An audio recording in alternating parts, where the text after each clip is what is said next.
Welcome back to What Arty Noobs with General Disturbance. This is the AT2. It's a tier 5 British tank destroyer.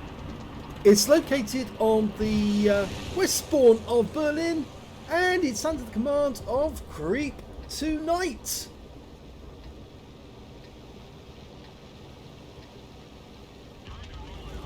Game on. Well, the AT2 was the first British tank, or tank destroyer I should say, which didn't have a turret. Yes, that's not a turret, that's a casement. It's fully solid, so the turret can't turn, and the gun has only got a narrow arc of 26 degrees. But it normally has a 6-pounder gun, which is capable of doing quite a lot of DPM. But in this case, you can see that he's given up on the 6-pounder, and instead he's loaded the 94mm gun instead, which is a derp gun capable of 370 alpha, penetrating 47 with standard HE, and with the heat rounds it will go through 110mm of armor and 280 alpha. So you get slightly less alpha with the heat rounds, but you get much more pen. Now this little thing is very solid. It was designed in 1943 by Nuffield Mechanizations. It was supposed to be very heavily armoured from the front, and in fact it is, because it's an assault tank, not your old standard tank. Yeah, well, he hit that Lux and dealt him 280 hit points with that shot. Of course, the Lux could be penned with standard ammo, but okay, he's just completed his load and he's ready to go. Note, Mr. Panzer III Ausrunde. Let it settle. Oh, he's trying to aim at the Lux. Go for the Panzer III, yeah. Just missed him. Flew over the top of the turret. He might be better off actually going up closer. You see, even the Matilda's having difficulty trying to pen. And now he just turned to face the... His gun depression's not great, it's only 7 degrees. But if he turns to face these ones, he should be able to do some damage. The only worry you've got in this tank is you get tracked. There, he got a hit on the Panzer III for 17.9. Now, if he turns to face that Lux, he might get hit in the side by the Panzer III and the Matilda. Everybody seems to be firing at him, you can see that. But very few of them are actually penning him. There, he got another pen on the Panzer III. Oh, and now he's getting HE rounds chucked at him by the Stug. Only 7 hit points of damage, but it is an HE round after all. And another 7. No. Oh, just missed the Panzer III. I think he's going for a steel wall, don't you? He's already up to 3,000 hit points of blocked damage with this tank, and just about everybody on the enemy team is trying to kill him. There's the Stug. Okay, right, let's settle. It does take a long time to dial in. Oh, he got him! He hammer-axed the Stug at distance. And now he's going to take out this Panzer III, yes. Or did he get the kill? No, he didn't. The killer of the Panzer III was our Lux. Okay, we've got a T1 Heavy over there. And we've got the side of him, which is, as you know, the weak spot. Let it settle. Oh, artillery round type. The HE rounds do have a very high arc. He's actually elected to fire the heat rounds instead. And I think that actually did hit him, but in the tracks. Because he looks like he's tracked. Well, that hit the tracks as well, so it's tracked him again. You see the high arc of the shell, it's really high. Oh, that one hit a weak spot and through the sides for 297, which is a high roll. And that one hit the tracks on the other side of the vehicle as he was pulling back. Yeah, he's using up all of his heat rounds, and that one didn't do anything at all. So now all he's got left is HE, and he's only got 25 rounds of that as well. Mind you, his team is winning. They're up by 5 tanks at the moment. Now, assault tanks, the whole point of an assault tank is actually to destroy a fixed emplacement, a concrete bunker, a gun emplacement, whatever it is, to assault that, because of course fixed emplacements have loads of concrete and they're very difficult to destroy, with standard, ordinary small arms, or even artillery for that matter. You have to get fairly close to them to actually deal a lot of damage, enough damage that they start falling apart. So an assault tank is basically brought up for special occasions when there's some fortification that their other teammates can't knock out. In the game, an assault tank like this is supposed to push on the area where the front line is and just go in there and create mayhem amongst the enemy. Now that can be dangerous for a tank which is actually vulnerable to being tracked. This tank is vulnerable to being tracked, and if you actually are trying to take down an AT2, that's what you should do. You should try and drive in, but if you're trying to take down an AT2, you should try and track it, and then hopefully you can get outside its gun arc and shoot it. In fact, the armor on this vehicle is not very strong on the rear. It's only 50.8 millimeters, and he's going after the Matilda. And the Matilda just took a big hit from that SAU-40, rather, the French tank destroyer. Okay, we're going to dive in now and deal a lot of damage. Ooh, that SAU's just got killed by the T-67 on the enemy team, which I think we're probably going to be hearing a lot more of. Well, the Matilda tried to ram us, but now he's going to be aiming at the weak spots, which is just there, the driver port. He didn't get the kill. That went to the Matilda on his own team. Yeah, so ideally you want to track an AT2 and then you can get behind it because of that narrow arc of fire. But AT2s are built like, well, I was about to say brick outhouses. Yes, that's probably the word I was supposed to say. That's better. If I use the profanity, you see, Wargaming gets, not Wargaming, YouTube gets very upset and they start demonetizing videos. Okay, that T-67 raised his gun. He's raised his PP because I think he knows that this game is about to be over. Okay, he's auto-aimed on. Okay, that's been settled. No, he didn't get that one. I think he's having difficulty trying to dial in, but this shot should be on target. And yep, he got the kill. Because of course it goes straight through the armour of T-67, which is very weakly armed. Okay, M5A1 Stuart is the last enemy, but he's very long way away, and no, you're not going to hit him like that unless of course you win the lottery. Fire in that direction. Yes, because it's very difficult to aim a shell like that.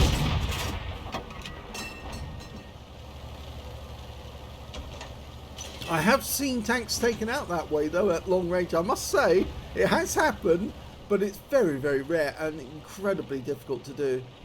That M5A1 Stuart is basically running away. Of course, he's got the speed to do it.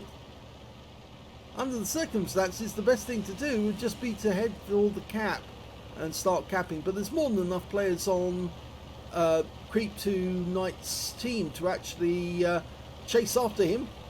But the top speed of this tank is only 20 kilometers an hour, so I don't think he's going to keep up with that M5A1. He'll just have to be lucky that he actually comes across the guy. If I was him, I'd actually head to the northeast at the moment, because I think the M5A1 Stuart's going to do a circuit. And if he comes out across the bridge in this direction,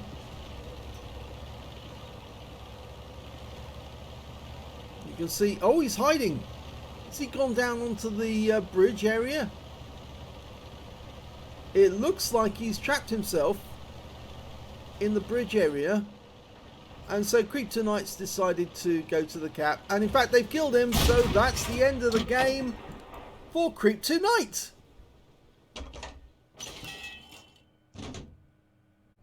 Here's the end of battle stats, and that's the second class tanker for Kreep2knight in the AT2. You managed to get a demolition expert for blowing up one of the enemy tanks. That was the Stug 3 Ausführung B, who he blew up at long range.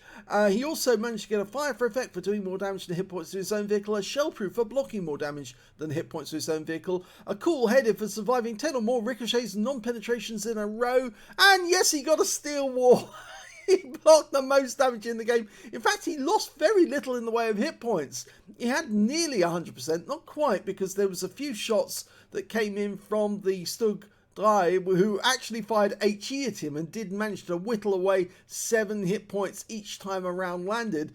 So he didn't come away 100% health, but he did come away with most of it and survived a huge number of enemy hits. I think you'll be surprised when you see the amount of damage he blocked for a tier 5 tank. Let's have a look at team score. Well, he did actually get the highest damage in the game. In this one, he got 1,244 hit points. The second highest damage was KV1 on his team with 1,135. And the third highest damage was that M5A1 Stuart, who got 1,050. When it came to kills, it was shared between the Cavalier, Kreep2knight, the Type 5 Kehoe, the Matilda on his own team, and only 2 members of the enemy team who got 2 kills were the AMX CLC Beers and their M5A1 Stuart, and actually only 5 members of the enemy team actually managed to get kills at all in that game. When it came to base XP, he's actually not the highest because he was beaten by the KV1, got 632, Kreep2knight got 627, and the third highest XP was the Cavalier with 565. He fired 23 rounds in that game, got 10 direct hits on the enemy and 4 pens. I think some of those direct hits were on the T1 Heavy. He was firing a lot in that direction, wasn't getting a lot of damage, but I think one round, if I remember correctly, hit the side of the vehicle and did do some, and I think that's where he got the pen. 2 splash damage as well, 1,244 hit points, of which 697 were at more than 300 meters. He received 48 hits from the enemy. 46 of them were non-penetrations. They just couldn't get through his armor, and just about everyone was firing in his direction. And 2 did actually hit with splash damages, and those were the shots from the Stug 3 Aslains B that he blew up. 3,070 hit points of damage blocked by armor. Yes, the armor on the front of this tank is very thick, and you'll see that in the armor profile. 6 enemy vehicles were damaged, 2 were killed, 198 hit points of damage assistance. He earned 16,260 credits from the game, and after repair, ammunition, resupply, consumables, and yes, he did fire all of his heat ammo, and he ended up with a loss of 39,273 credits for the game. 627 base XP, times 2 for the first victory, took away 1,568 experience points altogether. So that's the stats at the end. Let's have a look at the armor profile for this tank.